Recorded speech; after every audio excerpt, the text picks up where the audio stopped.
Hello and welcome back to my channel. Today I'm doing my winter faves and fails. I've managed to get quite a few things done in the winter season, which is good.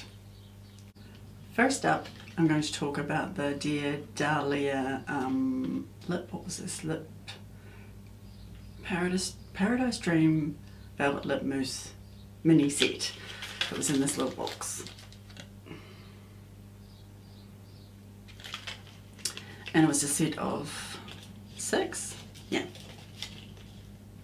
So these really frustrated me because at the time they were still available.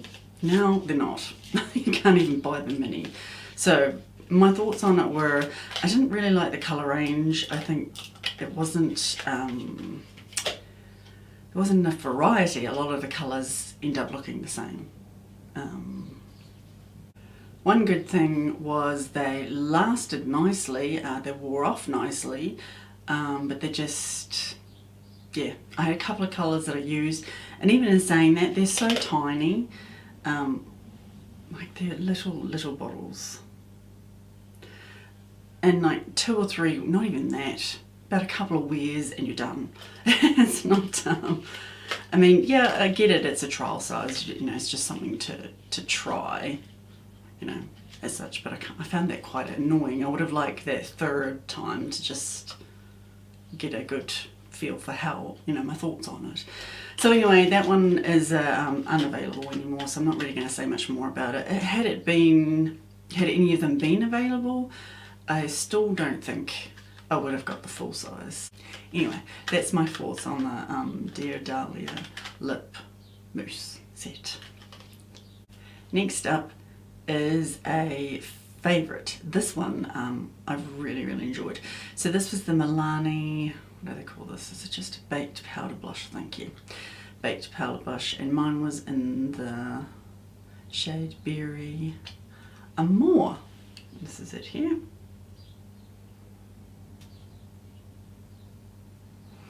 I didn't think I was going to like it because you look at it in the pan and it looks quite shiny. You know, I don't like any blush that is very shiny or glittery or has prominent glitter flecks in it, and it just does nothing for me. So I was a bit concerned about this, but no, I've ended up loving it. It puts a nice sheen, I'm wearing it today, it puts a nice sheen on the cheeks. You don't need a highlighter, you can get away with it. Colour is really good. Probably not an everyday shade for me, but I'm definitely going to look at some other shades to see if they're similar, if the same. I know they have the, I really want to try the Milani blush that looks like a rose pattern on the top. I really want to try that one. I'll get around to it. I have a feeling I'll like it as much as I like this one. So yeah, I loved this. Everything I'm talking about I will have listed and linked below in the description box if you're thinking about purchasing it. All except the Dear Dahlia thing, of course, because it's not available anymore. But yeah, this I love. I am going to, yeah, as I said, get some more shades and also try that other one. Then we have the mascara. So this was the Maybelline The Colossal, is that what they call it? Yeah, and I just think it's just the waterproof version, this one. So I have tried, I think, a couple of the Colossal range, and they didn't really wow me. They didn't give me lots and lots of volume like they say they do. I think I tried the Colossal, I forget what it's called, in the brown, and I liked that as an everyday. It's in the yellow bottle. I liked that as an everyday, but it didn't give me the volume that it says it does. Same thing happened with this. Waterproof, I thought, oh gosh, you know, some waterproof mascaras are really hard to remove. This, no problem, no problem. It lasts. There is some slight flecks. I think I said that on my first time trying it, but it's not every single time I've used it, so I can't say, you know, don't buy it because it flakes. I would say if you're after something natural that's going to last and waterproof, this would be great for that. I am a person who likes volume. I don't have a lot of eyelashes there. I mean, they have the length, but they don't have the volume. So for that reason, I don't like this for that reason. It doesn't give a lot of volume. It also feels like it doesn't get, what's the word I'm looking for, enough grip. So when you're putting it on, it feels like it gets to a point where it stops, and then the very tops of your eyelashes aren't getting much on it. They're getting like a little bit, and then you try again and it'll kind of skip it, and you know what I mean? And if you layer it up too much, so say I did 3 layers of it, it loses your curl. So I use an eyelash curler to curl my lashes, and this was just 1 coat and it held it perfectly. Couldn't ask for better. Any more than 1, you're gonna lose it. It's just something about it. So would I go out and buy this again for myself? No. I'm not calling it a fail, I'm calling it it's okay. So it has good and bad points. I can't really decide on one or the other, so I'm saying it's okay. But if this is something you're after, it's, you know, like I said, nice and natural, you're not worried about the volume, just want something natural and waterproof that's going to last, then go for this. Yeah, definitely. Next up is the Huda Beauty eyeshadow palette. What do they call this? The Medium Nude Obsessions palette. Hang on, just let me open it.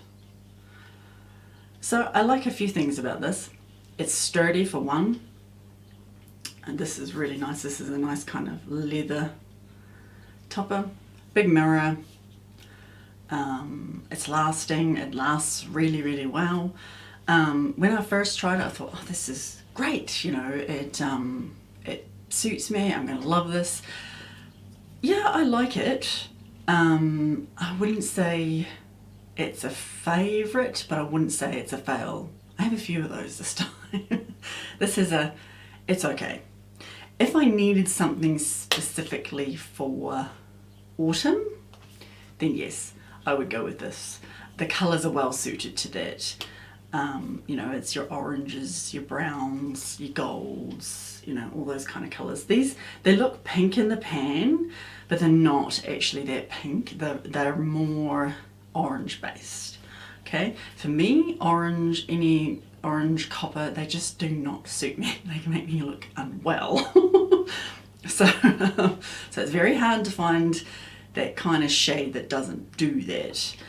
Some of these shades were okay with that, and others it was like, oh, okay, this is making me look like I'm ill. So so this is just an okay. If you're a person who, like I say, suits, you know, these kind of colours, you know, the oranges and the browns, they look good on you, you have no problems with them, and you want something for your autumn looks, and I would definitely recommend this because you would love it. For me, it's, you know, there's some looks I can get for every day. Not a lot though. This look here totally surprised me. This one was the bottom shade. I was after something, this one here. I was after something all over the lid that had a purple tint to it, because I thought, well, I would, you know, want to use my lip gloss that has that kind of shade in it. And then I put it on and I was like, yeah, this is not purple at all. But it looks purple in the pan. It's crazy. A lot of the colours, the way they look in the pan, they don't go on the way they look. Okay, that's one thing to be aware of. The other thing is the pigmentation. I have to remind myself, you need very, very little to get a good looking colour. And of course sometimes I'd forget and I'd be in a hurry and I'd be like, oh my gosh, this is a mess, because it's just too much at once. Put too much on my brush, even with tipping it off, and then go to put it on and be like, oh, I've totally ruined my eye look now. Yeah, so it was yeah.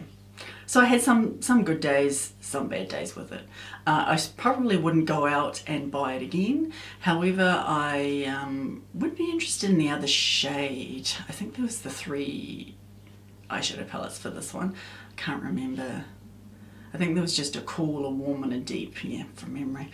I think I would like to try the cool just to see if there's much difference between the two. I'll let you know how I go. Of course these are on the expensive side, so I might wait till they're having a sale or something and see if I can get it then. But so yeah, this is not a fail, it's just it's okay. I can make it work. I would use it, well I have been using it regardless. I have found some looks, don't get me wrong, I have found some looks that I've liked and I've gone, okay, yep, I can do that one again, that one works if I want to use it, you know, kind of thing. The dark colour is nice as a liner too, I should have mentioned. Shimmers are great, like I say, it has a lot of good points. It's just the colour range I think is not 100% for me. It's just okay. Yeah, so that's that one. Last up is the lip trio. So hang on if I can get these all faced the right way. So we had the lipstick, the lip gloss and the lip liner. So I have some thoughts on these. So I'm wearing the lip liner and the lipstick today, and I have never actually had any troubles with the Revlon. I think this is a super lustrous range, the cream one. Yeah, this is the shade Make Me Blush, and the lip liner is the shade Mink. Is it? Yeah, Mink. So yeah, I've never had any problem with either of these two. Lip liners have always been great. They go on really smooth. They will, however, how can I explain it? They do put a lot on at once. You know what I mean? So if you're like you're a person who likes a light pencil that sort of doesn't put too much colour on, you know, but then again you don't want to be, you know, fear rubbing it to get the colour on. This glides on nicely, but it puts a lot of colour on at once, is what I'm trying to say. So if you're after something that's a lip liner that's kind of just there, that's not going to look like it's there, I guess is what I'm saying, you won't like this because it puts a lot on at once. Even trying to go light-handed, it still glides on smooth. I suppose it's meant to be quick and easy. It glides on and you're done kind of thing. But yeah, a lot of colour at once. However, I still do love them. I really do like this range. They just call it Revlon Colour Stay Longwear Lip Liner. Yeah, longwear definitely. I would say it fades nicely. I've tried this under just a simple lip balm or a lip gloss. I think I did both, and yeah, it faded really nicely. Even once the lip gloss wore off, the lip liner was still there enough, you know, you could still see it, and it was no biggie. You could just reapply your balm or your gloss and you're fine, kind of thing. So yeah, Revlon lip liners are a fave. I would definitely recommend those. The lipsticks of Revlon, like I say, I've had no problems with their lipsticks. Oh, speaking of lipsticks, I've got something on my hand. There we are. I've never had any trouble. They always wear off nice. They always feel really, really nice. Lasting wise, of course they're not going to last, you know, 12 hours, you know, that kind of thing. As soon as you eat or drink, you know, they're coming off. But I just love the fact that they're quick and easy. They feel really nice, and they, yeah, they're not, what's the word I'm looking for? Because it's not a matte, I guess it glides on and it feels smooth, it feels nice. So yeah, so I can't say enough about it. I mean, lipsticks, they give you, is it a year? 2 years, yeah. So you can go through them pretty quickly. So that would be the downside, because you are reapplying. For me, I could wear it for like an 8-hour day and reapply it probably a couple of times, you know, with drinking coffees and eating. But to me, that doesn't bother me. You know, that's fine. No problem, no issue with that at all. So yeah, this would be a fave for me. I have tried a few of the range. and I haven't really come across any Revlon lipsticks that I haven't liked, so this is just another one to add to the list. Last up is the Revlon, what do they call the Super Lustrous The Gloss, and this was in the shade Taupe Luster.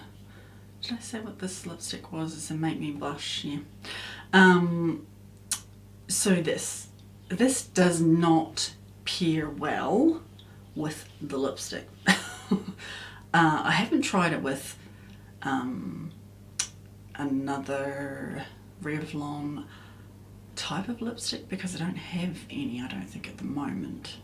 But it did not pair well together with this. What happened is it kind of started to, I guess you say, bleed the colour. Like the lipstick kind of just left, and you're left with this kind of line of lip liner and a bit of your gloss. I don't know how, it was almost like a disappearing act. Kind of, the lipstick just disappeared. I was like, this is strange. And I thought, oh, maybe it's just something I did, so I tried it a few different ways, the two of them together, and it still did the same thing. So they don't pair very well together. However, these two pair very well together. So the lip liner and the gloss were fine. And the gloss by itself is fine as well. I've found I've been wearing this a lot. It's just like your everyday whip it on, you know, off to work kind of thing. On my full-on day where, you know, I'm doing a 12-hour day, this is what I was using because I was always in a hurry. So I was like, oh, I just need something that's going to go, and so I can go. And this was it. So, and it lasted, I mean, glosses, you can't expect a lot of time out of them anyway. So I was, I have enough breaks that I can reapply it. It's no biggie. So it feels very, very nice, very comfortable on. It's not sticky, gloopy or anything like that. It feels really, really nice. The brush, well, it's not even a brush, sorry, the doe foot is on the big side. If the camera will focus, there we are. It is on the bigger side, which I don't actually mind, because if you're in a hurry, you can just, you know, whip it on. But also, and on the downside of that is you can kind of make a mess of it if you're trying to do it very quickly. But yeah, no, I would still go out and try the other shades, just keeping in mind not to wear it with the lipstick. I don't know if it's just the Creme, what do they call this one? The Creme range, or whether it's across the whole Revlon lipstick range, but it definitely doesn't pair well with the Creme range. But on its own, with a lip liner, any other way, it's fine. So yeah, so all of these would be Faves for me. I would definitely go out and buy more of them, more shades. I've always been a Revlon girl. It was the first makeup brand I tried in my teenage years. My cousin actually got me onto it. She's created my love of makeup, you could say, and she was a Revlon girl too, so I guess it come from her. So I've been with them for a long time. I'm not actually sure what's happening with the range, but it's still on the shelves and things, so fingers crossed it goes on for a little longer. Yeah, so those are definitely Faves. Well, that is it for my winter faves and fails. I hope you enjoyed that video. Please let me know your thoughts if you've tried any of these things, how you went, if you liked them, if you can recommend anything. I'm really after some eyeshadow products. I'm just having the worst luck at the moment, you know. I just want something for every day. You know, on days where I have more time, I can, you know, go ahead and use the more complicated or palettes or, you know, eyeliners and things. But on my long, busy day, I just want that every day, quick and easy look. You can just whip it on and go kind of thing. I just haven't found it. I thought I found it in this, as you'll, you know, if you watch my first impressions of this, I was really hoping this was going to be it. But it wasn't. So if you can recommend any eyeshadow palettes you found that are, you know, are great for an everyday look, please let me know. I would be really interested to try it. Everything else I'm not having, I'm not having too much luck with. I really need to do an ultimate faves video, don't I? The ones, my absolute go-tos in every category. Well, some categories would work because I'm still trying, like the eyeshadow palettes, I'm still trying to find something. So I might have to wait a bit longer to do that video. Anyway, that is it for today. If you like this video, please give it a thumbs up, and I look forward to seeing you in my next one. Bye!